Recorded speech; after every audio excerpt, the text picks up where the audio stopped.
that many of you, if you're Massachusetts based, you might be on vacation this week, or in other places might be on vacation too. So thanks for taking some time. We'd love to have you, if you feel comfortable, we'd love to have you turn your screen on. Feel a little bit more community, but we understand if you'd like to keep it off as well. And again, good evening. I'm Mike Orlando, and I work with Idioma as the Director of Academic Affairs. And I've been teaching Spanish over the last 15 years, and I've worked as a department chair and currently assistant principal at St. John's Prep, my day job. But with Idioma, I'm happy to be able to work as a Spanish instructor, methodology instructor, and overseeing many of our programs. And I'm Maureen Lamb. I am a language department chair and academic technology coordinator at the Kingswood Oxford School in West Hartford, Connecticut. And for Idioma, I teach Latin and some instructional technology courses. Awesome. So we're going to get going tonight. We're going to begin our hybrid assessment, modifying IPA for student proficiency. So just a quick overview again of our objectives for tonight. We're going to take a look at a variety of ways to assess in the hybrid classroom. We're in such a unique moment in time where some of you might have been in a hybrid model all year long. Many of you, though, might be coming into a hybrid model. So we wanted to give you a few ideas for using modified IPA choice boards and creating some formative assessments for this particular environment. So we'd love to have you, as we go through the webinar tonight, feel free to put any questions into the chat. Elisa will be helping us to moderate, and so welcome to Elisa as well, and thank you. And again, we've shared with you the link to the presentation, and as Maureen and I have told you in the past, in Idioma, our slides and the such here, feel free to make a copy and use what you can use. Our job is to help you all. So that's what we're looking forward to doing tonight. Absolutely. So feel free to save this tiny URL link so that you can share slides or go back to the slides and get ideas from them. All right, so at the heart of what we're going to focus in on tonight is the three modes of communication. And we all know that's our goal and our objective. I know that when remote learning first started back in the spring, what do we do? How do we transition? For me, it was pretty quick for me to realize that if I just can give my students, one task a week from each of the modes, right? If we can do one thing each week, and we can really continue our proficiency push. And now, of course, it wasn't the same, but the students really did enjoy continuing what we had been doing in the classroom in an already modified form. So as we look tonight, we're going to really dig into those modes of communication: interpretive, interpersonal, and presentational, and giving you all a few ideas as to how we can leverage the current climate of teaching and learning to do so.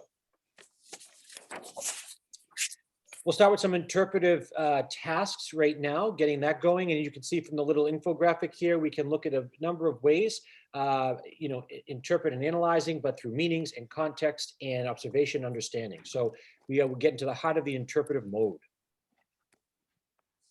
What I wanted to point out too for us here is that in that interpretive mode, I want to point your attention out to these strong verbs here on your screen.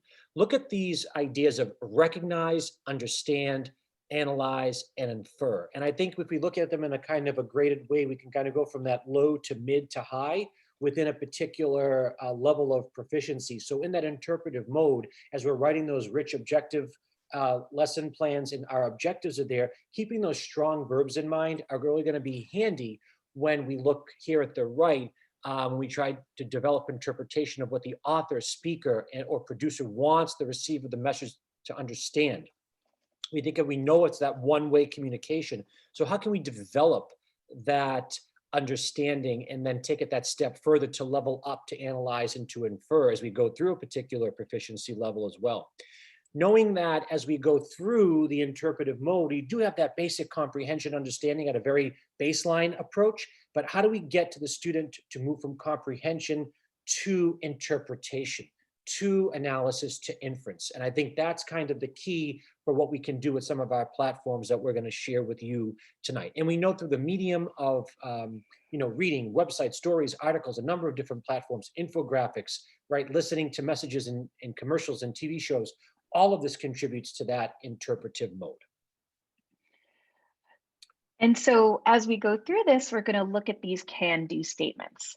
I could identify the general topic and some basic information in both very familiar and everyday contexts, by recognizing practiced or memorized words, phrases, and simple sentences in text that are spoken, written, or signed. So very much what Mike was talking about. We're going to really focus for this particular presentation on novice activities, but a lot of these could be applicable to higher levels as well.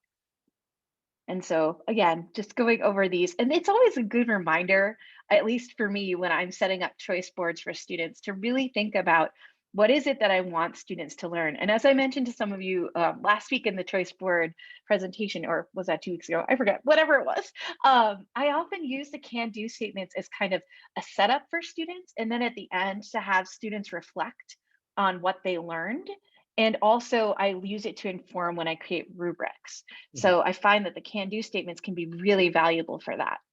And in addition, just one other quick note on that, with the students themselves using those can-do statements, they can really measure their own progress on that proficiency continuum. And it can give them some really cut and dry information in terms of knowing where am I and what do I need to do to continue moving along. And so that is really something we want to emphasize with those can-dos as well. And many of what the ideas that we share tonight will allow students to do that as well. All of the ideas that we're sharing, all these technical or hybrid ideas, are really appropriate for the hybrid or the blended classroom that we're all in right now.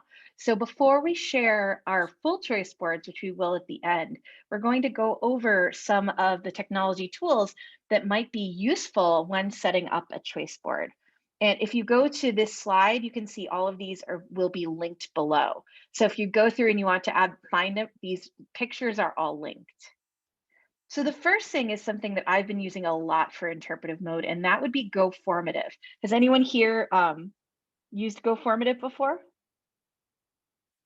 Okay, well, if you haven't used it yet, I highly recommend that you play around with it. I use it for interpretive reading. I put on a text and I ask students comprehension questions. I ask main ideas. I ask what students have learned from the text. And we do some watching on there. There are free versions of it, Lisa, yes. Not all of the features are free, but I find that even with the free version, I was getting a lot out of it last spring. And now I have the paid version and I don't regret it at all because I do many of my interpretive assessments on it. I actually find, I'm going to mention some other video platforms, but I find that this is one of the best platforms to put a video presentation in and have students watch a video at their own pace and answer questions about it. You can also add in an audio track or create your own audio track for students to listen to, which is really helpful. And something I absolutely love is to have an option for students to be able to draw a task. So that's something I think is really important, to give a lot of options for different types of interpretation. And you'll see this again in the choice board.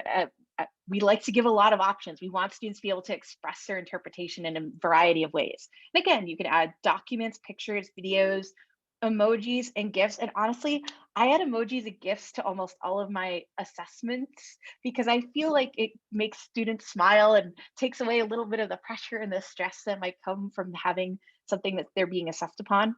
And I also really love that Go Formative allows students to have immediate feedback if you use the comment feature. Also, there's very easy grading if that's something you can do with your students. You can do grading and return grades right away after they submit, return grades as they go if it's something that's more formative, or choose to not share grades, whatever you prefer. Another thing that I use, or I have used in the past, I've actually used more Go Formative now, but I've used Edpuzzle in the past. Oh, I see something in the chat. Is that Good question. It's written feedback, so it's written comments. That's an excellent question. If I want to give oral feedback, I usually use Mote, as it works with either Google Slides, Google Classroom, and Google Docs. I think I've told you about that one before, Lisa. But yeah, I usually use Mote for the oral feedback. But for Go Formative, I would use the other ones. Edpuzzle has great curated educational videos. So if you're looking for something that you think might already exist, Edpuzzle is great. I know Edpuzzle is also has a price tag to it. So I know that a lot of the premium features are paid features. So that's something that would be a drawback for me, but it just depends on whether or not you already have a subscription. And I like that students have to finish the questions before finishing the videos too. The questions are asked intermittently. My daughter's Spanish teacher, actually, my daughter's in first grade, Now, her Spanish teacher uses Edpuzzle often, and it's nice because it's really checking to make sure that the students are watching the videos. And I think that's pretty cool. And they get to feel confident. They have like little happy faces when they get a question right and stuff. So that's something they can do too. Oh, I use I use sure. Edpuzzle often, and what I really enjoy about Edpuzzle is I can again, I think this is with probably the paid version, but any video on YouTube. I do a lot with history and cinema. So any video that I have, any 5 minute, 6 minute video on a particular country's history or a particular topic, I will put in there. And rather than maybe lecturing on that in the classroom, I can really set up something, a little bit of a flipped environment, if you will, to come in the next day and really go right to work on a particular topic or historical piece of something. So I really enjoy that. You can embed some open-ended questions. You can embed markers. You can embed multiple choice. And again, as Maureen mentioned, the key piece is having to complete the sequence before moving on to the next question and completing the video. And you can track that with the analytics. Oh, let's see. There's a question in the chat. Yes, I do wish it had more question types. I agree. I've been playing around with PlayPosit, which is very similar to Edpuzzle, which I'll talk about in a second. But I like that it has different question types, but also the ability to take notes. But I think that's only in the premium version. I love the idea that students can take notes and they are time stamped. That just makes me happy. It's just nice that they can go back and see that. With Google Forms, I find that it's really easy for students to add files, links, you can add files, links, sorry, and pictures and ask questions about those. So I think that's really nice. A lot of people I know use it for adding a short video clip because they only take, I think, 1 GB, or something where students can hear something, or something where students can read something. Ooh, Fluent Key. Thank you. Fluent Key is new and made by language teachers, similar to Edpuzzle. I'm gonna have to write that one down and look it up. Thank you. That's cool. I really like with Google Forms, the fact that grading is easy with the quiz format. So it already sets it up for you, and you can go in and you can add all the point values and you can give it the immediate feedback to students. And you can choose again, whether or not to share that feedback with students, because I think a really powerful point of assessment is that assessment is something that is always ongoing. Assessment is not kind of a one and done stop shop. I think it's really important to stress to students that the idea that you're developing mastery of a language is a continuous process. And so being able to give students feedback and to really create a strong feedback loop with students is so important. And I will just add one note on feedback, especially in the midst of our current learning climate. There is such a student sensation of disconnect between relationship with their teachers. Things like popping by a classroom is not doable anymore for many of those students. So really being able to put in some feedback that will give them a point of departure for what they can do to enhance their work, but also to cultivate from a social emotional perspective that relationship. And that's a great point. And PlayPosit was what I was talking about before, which is similar to Edpuzzle. So if you're someone who's Edpuzzle, but you're looking for more features, this is something you can look into that might be useful to you. And again, I like too that this can upload videos from Vimeo, but I would always stress, if you're going to be uploading videos, make sure you watch them first, because sometimes that content's not as well moderated as the things that are on Edpuzzle. Edpuzzle usually has pretty filtered content. So that's something to keep in mind. And I think any of you have seen any presentation with me before knows that I really love Google Slides. They're pretty much my favorite. Oh, someone in the chat. Yeah, Moat is awesome for giving oral feedback. Moat is fantastic. I love giving feedback with Moat. I can give short feedback with Moat, which is fantastic because that's what students are going to listen to. 30 seconds and done. It's great. And you can give them feedback multiple times too. So it's not as if you can only give 30 seconds. Yes, it's so nice that it's integrated with slides. And I love curating videos with slides too, because you can do short clips of videos and ask questions in between clips if that's what you want to do. And also, if you wanted to do a big slide deck with lots of students, you can assign each student a slide to work on by using the @ads with the emails. So you go to comment, you put an @ and you put their email. It's pretty simple. And I guess I really like it too, because when I'm doing things like choice boards, when I'm doing things like station rotation model, I have students turn in their work using Google Slides. So I think it's a really nice way for students to stay organized. And who here has used Pear Deck? I know at my school, Pear Deck has just exploded as something people are using a lot. And I think it's really fun because students can choose from teachers can choose from a wide variety of questions. And even if you don't have the paid version, the hint is you can go into the library and modify some of the versions so that you get exactly what you want. So I didn't have the paid version for a while, and I was going in and modifying slides, and it took a little while longer, but I could still get what I wanted out of it. Also, you can use pre-made lessons and questions and give students feedback through comments as they're answering questions, which I think is very helpful, especially if you're like, oh, Johnny, why aren't you answering the questions? What's going on? He'll say, oh, my internet's out, or just kind of having that back and forth dialogue, or giving feedback like, oh, you want to think about it this way, or I really like the way you're doing that. Just giving little feedback can be very useful. And again, this is written feedback.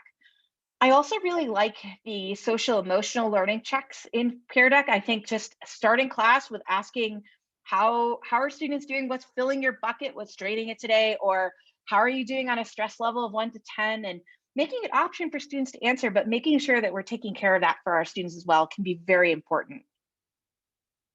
Nearpod is something that we're having a presentation on in early March, Idioma by Mike Travers. And so come to that. I like Nearpod because you can choose from a wide variety of questions, including writing, multiple choice, and drawing. Can use the pre-made lessons and questions. So it's very similar to Pear Deck in that, but you can see what all the students are doing at the same time in a way you can't as easily with Pear Deck, which is something I really like about it. So go to Mike's presentation. Whiteboard is something I've been using a lot this year. Again, those of you who know, I like to do drawing for interpretation a lot of the time. So this assigns each student a whiteboard so they can answer questions. And the other thing a teacher can do is push their whiteboard to students. I know that there are some issues with districts that don't want students to sign in. So this is something where you can give students a link and they can use it. Whiteboard chat is also very good. I agree. So that's something else I've been using. Thank you. That's a really good recommendation. I like Whiteboard just because I can see everybody at the same time, but I agree, Whiteboard chat is great. And Explain Everything is so awesome if you haven't used it. Oh my goodness, I've just got my account from being a Google certified trainer and it's amazing. So I just I'm going to kind of breeze through this section because I know some people are looking for some gamified interpretive task options. Something I like to do in the physical classroom, even before hybrid learning, was rather than doing like a homework check, I would do whatever we had done as kind of a homework thing as a game at the beginning of class to engage students and really kind of grab their attention right away. And so who here has done Kahoot? I won't preach to the choir here. Kahoot? Any Kahooters? Yeah, Kahoot, awesome. Who knew that multiple choice could be so much fun? How about GimKit? Oh my gosh, my students are so excited for Trust No One mode to come back. They've been talking about it for days. They said, when is it coming back? What's that date again? Flippity, if you have not seen Elisa's amazing presentation on Flippity, you should check it out. Maybe we could drop the link in the chat. But it's just an extremely versatile platform for doing a lot of different games with students. Bingo card creator actually came out of one of these workshops. Someone recommended it to me, and you can have an individual link for each student to have their own bingo board, which is pretty cool. And I'm going to jump down. Yes, Idioma Education on YouTube. I'm going to jump down to Jamboard because I've been loving this. And this is, let me see, can you all see this?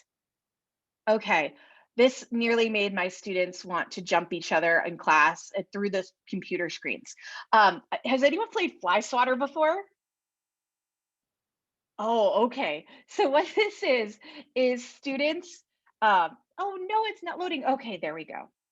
So each student we have a bracket. They're taking it so seriously. They're making me keep who won to do a new bracket tomorrow in class. So they took it pretty seriously. What we did was we had, oh, I hope it loads. Come on. This is the problem of having 18 students and trying to do this. Sometimes it takes a little while to load. It's thinking. I know how it feels. Okay, so this is what I did. I created, this is all done in Google Drawing. I created a table in Google Drawing, and then I put in all the vocabulary words for the 3 poems we were reading. Then I put in pictures associated with each word.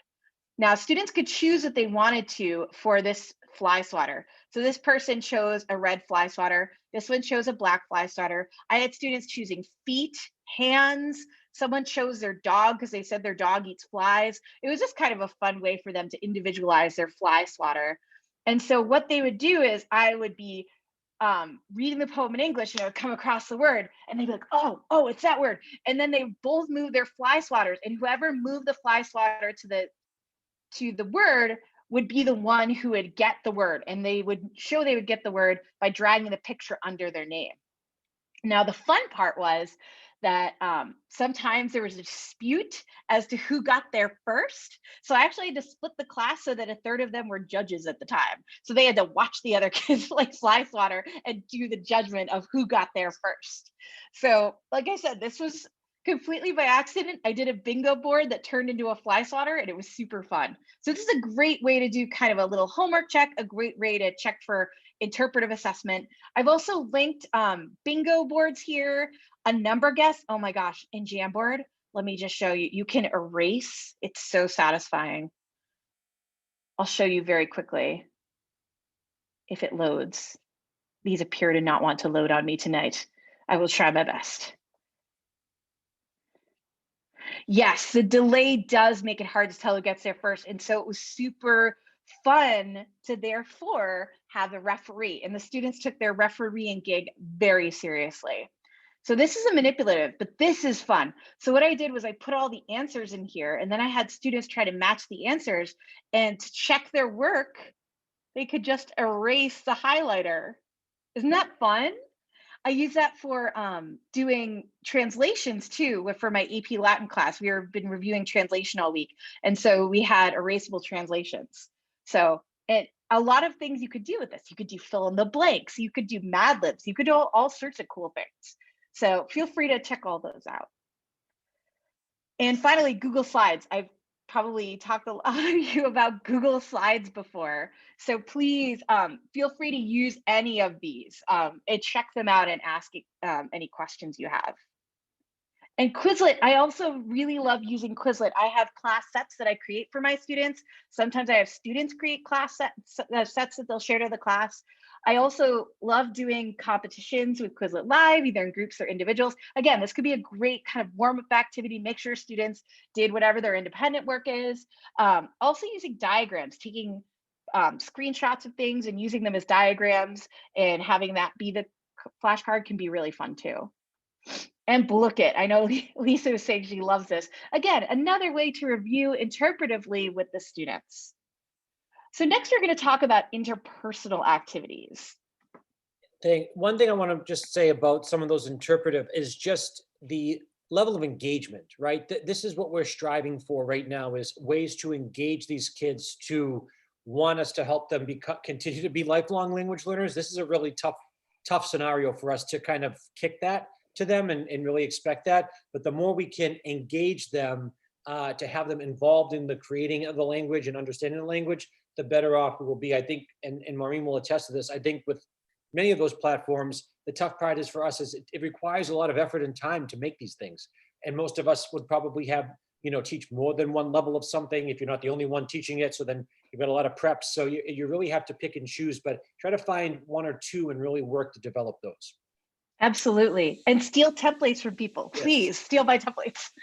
So as we slide into the interpersonal way of looking at elements, I think many folks would say that this might be one of the more challenging modes, even in a non-pandemic year, getting the students speaking and discussing and exchanging ideas beyond a mere utterance or repetition of a phrase or something memorized. So in that interpersonal mode, take a look at those words: express, question, discuss, and support. I think when we can hone in on our interpersonal understanding of objectives, centering around those ideas, we can look to build some really creative ideas and using some of the platforms here. So we think about often that active negotiation of meaning among individuals. And really what I like about the interpersonal mode, it gets them beyond that, beyond the simple, hi, what's your name? I'm from, Boston. And it really gets them to the point where we could be asking questions, clarifying, making some meaning, right? The idea here is what can we do to help these students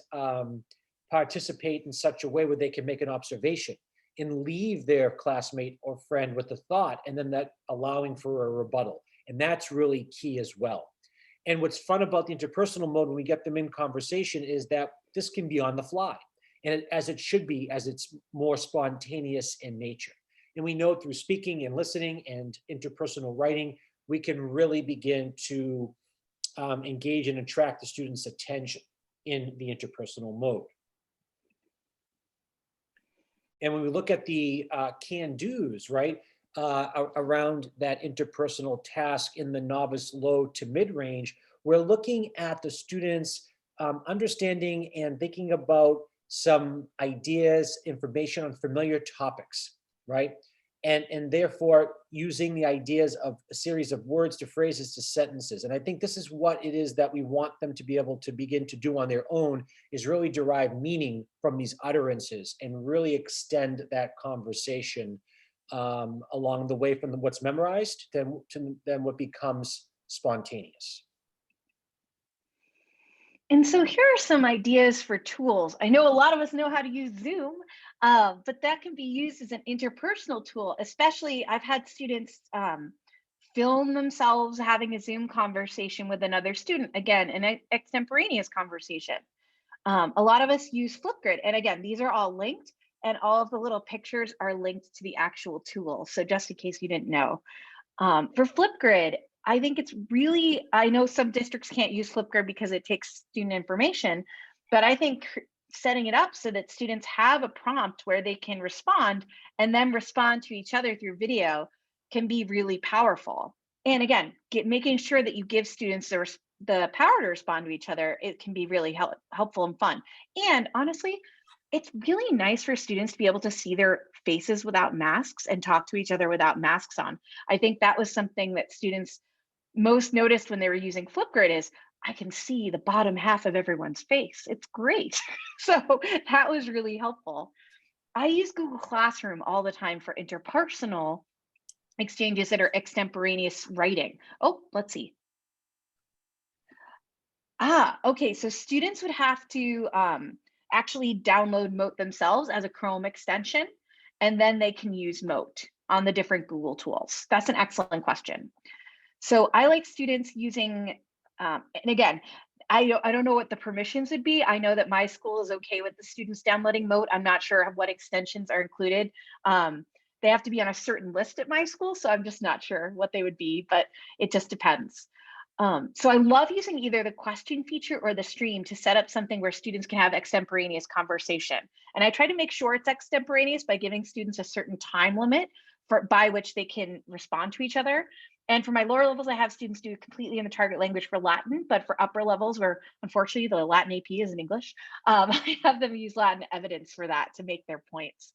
But again, students can comment to each other. They can have more of an extemporaneous conversation, simulating almost chatting, which is what they love to do on their phones. So it's fun. Another thing that can be fun, oh, they can also use emojis, which is exciting. Oh, let's see. Oh, Voki is great. Oh, cool. Sorry, Annie, if you don't mind me asking a question, is Voki for voice recording? Yes, you can. So the kids create their avatar, and you can give a prompt, and then they can answer it, or they can, and with Voki Hangouts, they can respond to each other. It's so much fun. The kids love it.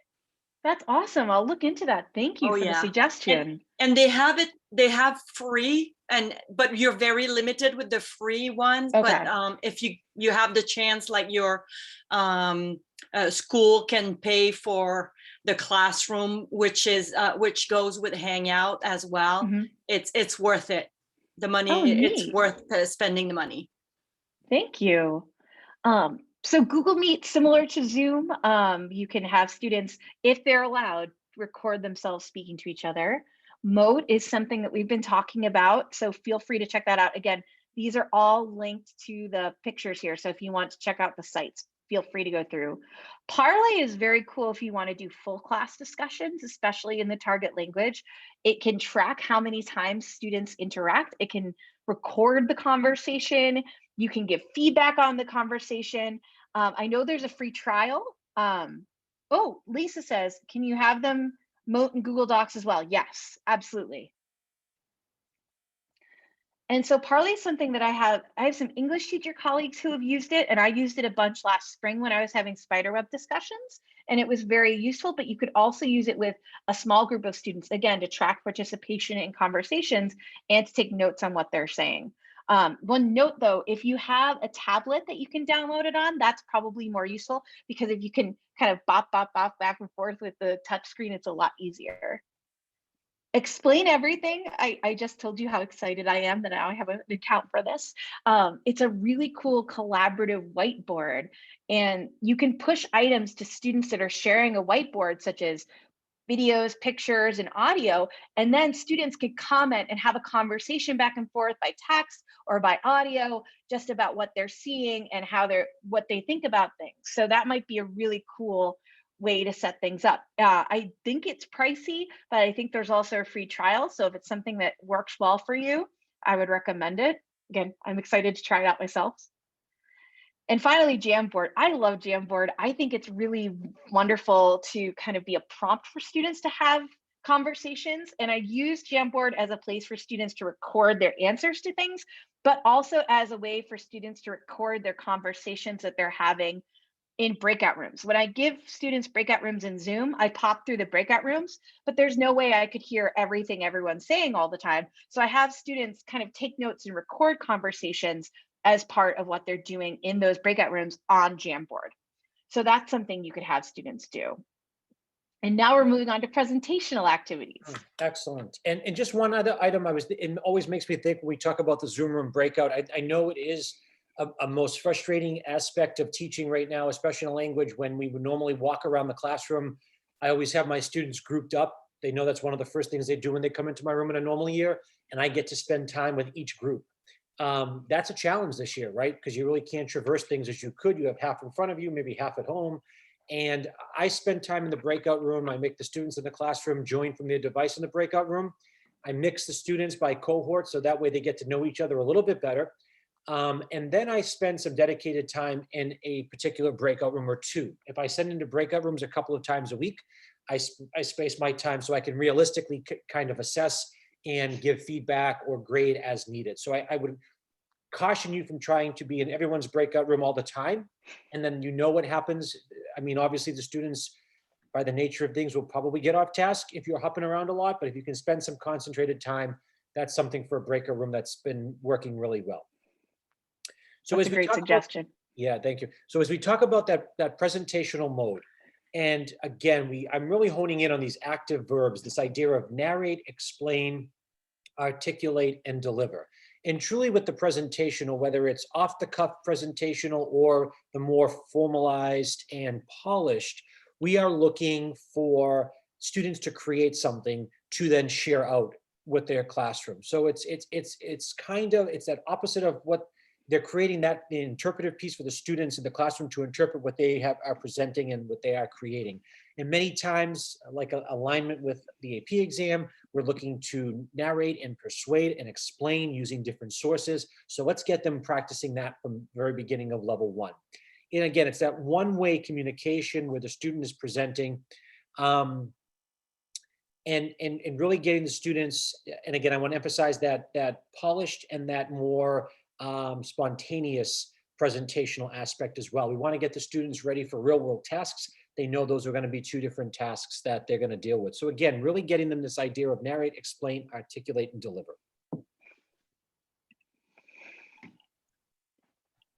And from our presentational can-dos, again, at that novice level, we continue this theme of getting them to present information on very familiar and everyday topics. As we scaffold these ideas, the more contextualization we can give to it, the more we can relate it to topics they already know, the easier the processing becomes. And we continue to notice this notion of practiced and memorized words and phrases in simple sentences. And again, as we continue to bring them through that novice level, the more that comprehensible input, the more vocabulary and grammar and context that we can give to them, the more we can then expect, and then really easily give them an opportunity to begin to level up. And again, what I like about the can-dos, and I've been doing some work with different schools on the can-do statements, and will be, is that we can use them for our instructional goals, but also as a way the students, as I mentioned earlier, let them see where they're at. And this is a great way to objectively show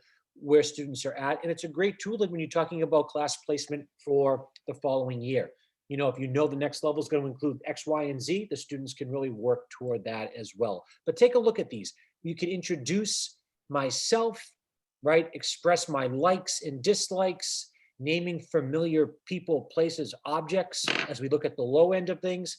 As we move to the mid, you know, you can present an interest in activities using a mixture of practiced or memorized phrases, right? So we're going to begin to develop that a little bit, less reliance on the memorized to more of the usage. As we move through the year, that's our goal. Right. And there are so many different things out there you can use for presentational tasks. I'm going to kind of skip over the ones I've done before because I think you all probably know that you can do screen sharing with Zoom, Google Meet, and Google Slides. Has anyone here used Screencastify?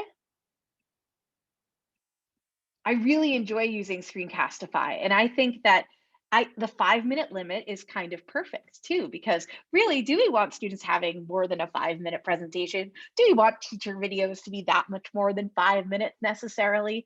No, and so it's actually okay that it's a 5-minute limit. They're also starting something in beta right now where you can do videos that respond to each other.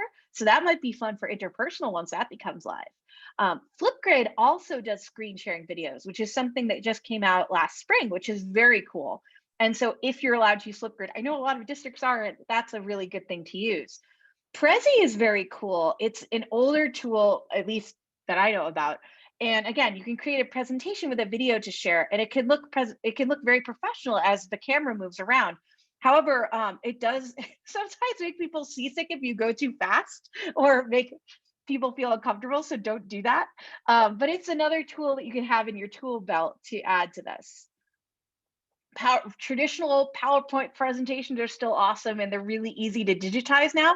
And something that's very cool about this is if you're having students present and they have a PowerPoint, and you can convert Google Slides to PowerPoint, so you can use slides for this too, they can actually make it their background in advanced background screen sharing on Zoom. So you can have students with their PowerPoint as their background as they're doing a Zoom, which is pretty cool. And that makes it especially if they're recording it, that would make it pretty easy to see what they're doing.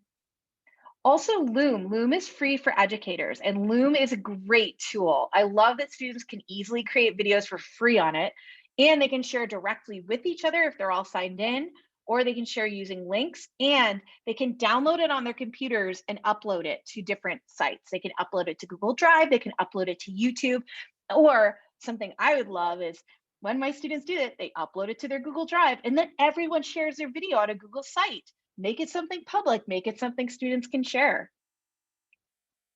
Okay, now we're moving on to investigative tasks. What we really like about the investigative tasks is that, and again, newer to the can-do statements with the last update, is that we're getting the students now to move into the modes of communication, but with the interculturality framework and lens in mind. And when we look at the investigate portion, right, in my own and other cultures, I can identify products and practices to help me understand perspectives. So we're getting the students in an interpretive kind of way to be able to evaluate a resource or to look at an authentic material and begin to compare and contrast with one's own culture and that of the target culture. So when we look at the products and practices piece, which is fairly straightforward, we want to begin to help the students make connections. So when we get to our choice board in a bit, we're going to talk about how to layer that in so it doesn't become an add-on, it becomes multimodal for the students as well. So really begin to think of the investigative piece as the interpretive piece. And as we see in the descriptors here, at that novice level of being able to identify those, in the next slide's fine, Maureen. Oh, sorry. No, it's okay. Thought I skipped ahead on you, sorry. No, you're okay, you're right there. And really we're looking at, in my own and other cultures, the comparisons piece, really important there, right? I can identify, like, for example, locations to buy something and how culture affects where people shop. So that's one example of just how the product and practice begins to lead to a perspective, okay? And again, we can layer that into a choice board so students can have practice with that along the way. Absolutely. And there are a lot of different things, and I've given descriptions for these, but I just wanted to point out some really good ones. If you have students looking into something for scholarly articles, there are not only articles in English, but articles in many different languages that are curated under Google Scholar. So that's something you can check out. Google Maps are very cool if you're having students look at different places. Google Earth as well. I would say Google Slides and Jamboard, I just think are great for everything, but it's a great place to curate ideas, research, have students share with each other as they're looking up things. Wakelet is another great one where you can share lists of things that you have found. So I find it's something where students can share research easily. And finally, Google Sites is another one where students, again, can share their research, do their investigating, and then share what they're finding.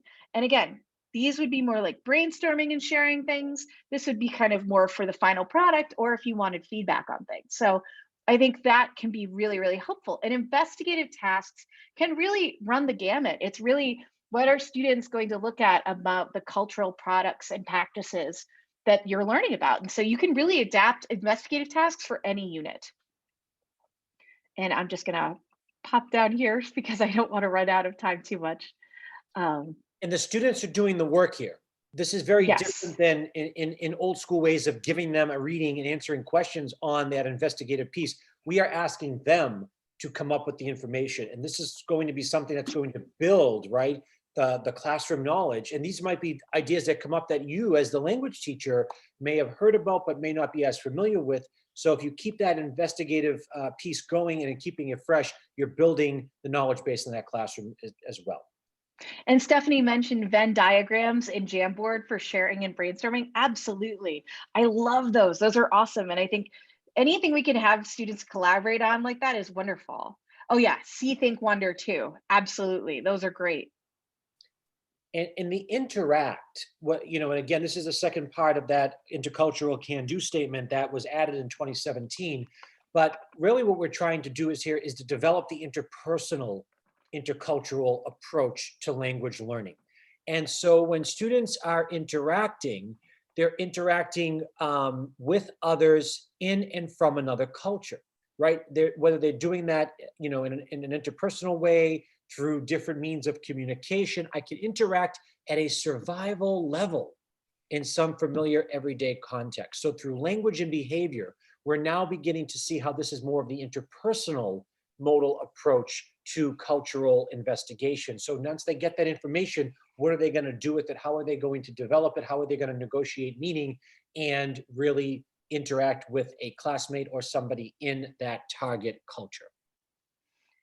And I think something that Mike and I were talking about is, yes, we have the investigative tasks that are interpretive. Yes, we have the interactive tasks, but while students are going to do this work on their own, as a teacher, you might say, okay, here are some resources to get you going, or here are some people that you can call, but ultimately the student should be doing the work on here. And this interactive task is just different things that you can have students do. They can write emails to someone, they can call someone, they can do FaceTime, they can make appointments with people.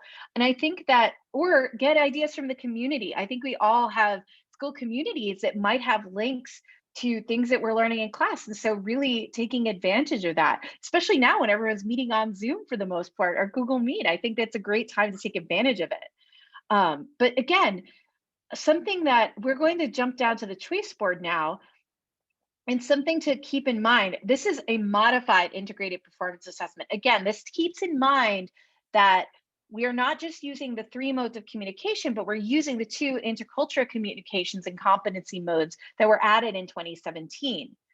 And I think I'll go back up in a second, but just something I would say is a great sequence for me, at least in doing this for the past year and a half. I would start with the interpretive task and have students move through the tasks kind of in this order.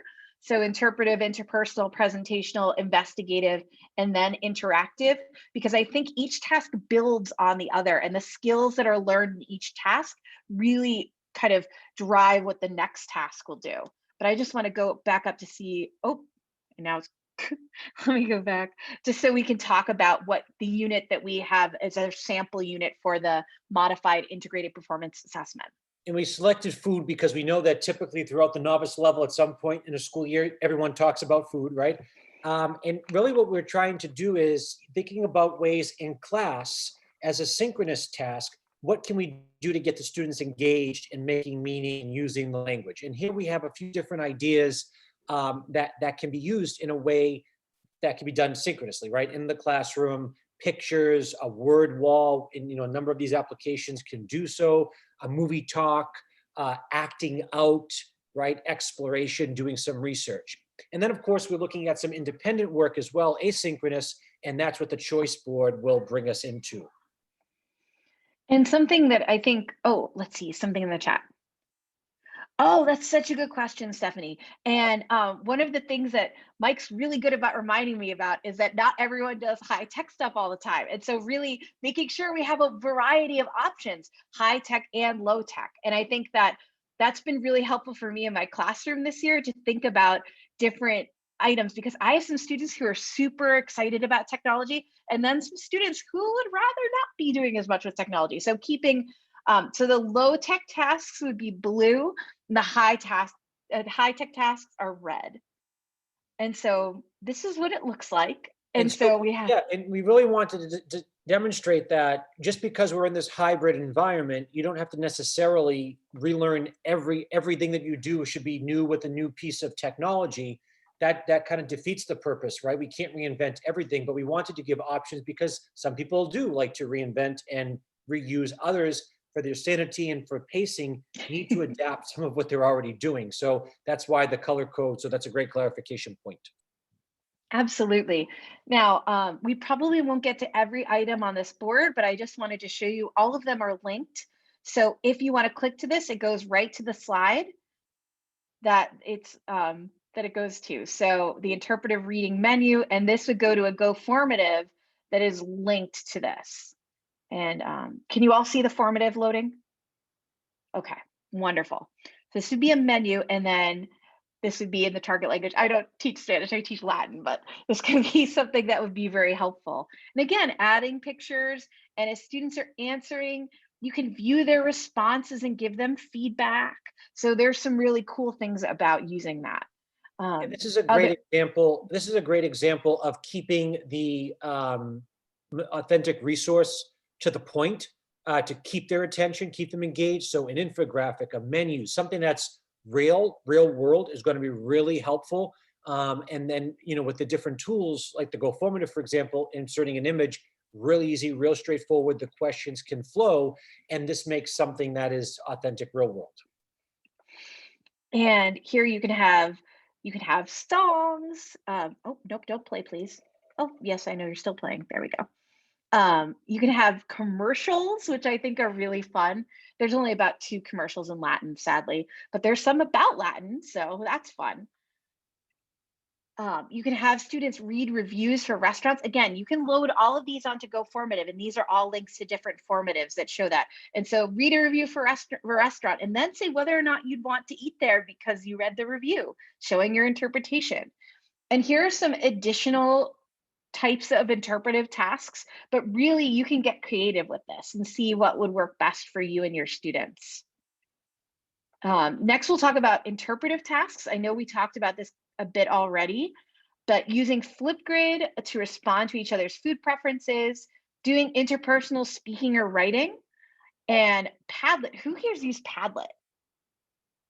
Yeah, my students really enjoy using Padlet to respond to each other. And of course, if you don't have the paid account, you only have 2 or 3. But my pro tip here is just after you're finished with them, you can delete them and redo them. So I've been doing that all year until my school got an account. And also interpersonal writing, food likes and dislikes, again, using Google Classroom or Padlet. And other ideas would be a dinner party conversation of likes or dislikes, or a debate on Google Classroom where you have to come to a consensus, what should we all eat? So that's actually a really fun conversation to have the students have a debate and then come up with a consensus at the end. Next, we'll talk about some presentational tasks. An inquiry presentation on food. I strongly believe that if students are passionate about something and they want to research something that you're going over in class, it can be really helpful to have them do something like this. Oh yes, all of these are accessible on the slideshow. Yes, of course. And of course, if you have any questions, please feel free to reach out to me and Mike, and we're happy to help. Different presentational speaking, but the things I wanted to go to were really the investigative tasks, kind of identifying things in a region and adding to a Google site. One of the things that's important about the investigative task is not only are you investigating something, but you're sharing the results of that investigation. It's not just a personal thing, but it should be something that is shared. So I think having a Google site to curate materials can be really, really helpful. And you can put pictures, you can put regions, you can put all sorts of things that are related to food in a Google site, or however you like to curate materials. And so here I've set a lot of Google sites, but you could use this as students all adding to a comment stream on Classroom. You could have students uploading things to Wakelet. You could have students curating materials and however you like to curate materials. Maybe every kid gets a Google slide and they have to share what they found out on that Google slide. And then you have a big slide deck for the whole class. Really, whatever works for you and your students. And the interactive tasks, again, these are all about interacting with people. So they can interview other students to see what they've learned, but probably a more authentic experience might be to write an email to the region of restaurant in the region you're researching. So again, there might be some teacher legwork here if you wanted to make those connections for your students in advance, but it could be something that would be really helpful to students if there were locals or if there are people they could talk to. Again, this is another place where you can reach out to members of your community and see if there would be people who would be willing to talk to students, or if you could come up with like an exchange program with another school or something like that. There's a lot of different options here. And again, this might be a fun interactive task. Again, reading reviews is a way to communicatively interact with different people. And so reading a lot of authentic reviews of something is a way that they're communicatively interacting without writing and without speaking, but a way they can read and do that as well. And again, using Zoom, now that we're all on Zoom, now that we're stuck at home and can't have meetings in person, taking advantage of that, perhaps to have a meeting with someone who's a local who could talk about things.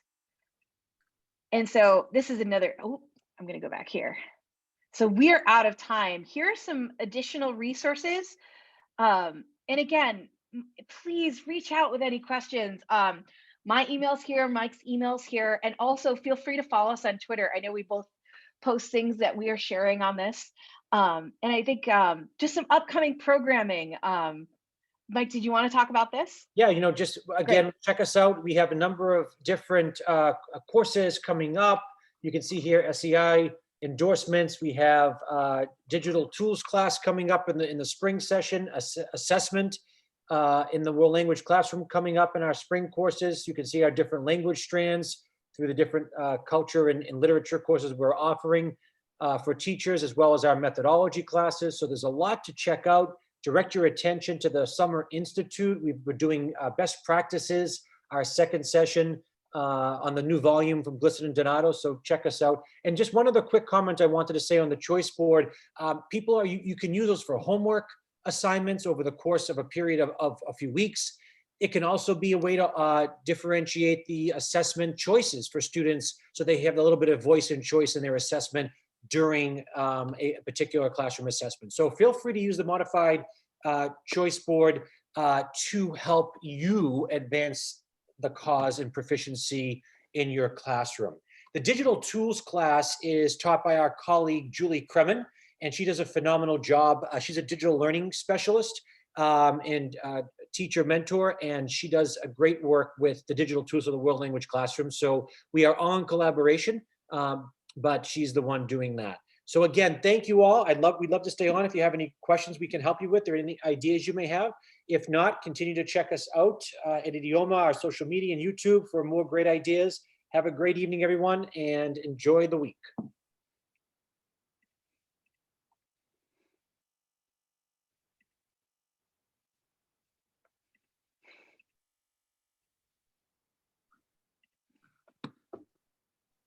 And again, feel free to reach out if you have any questions.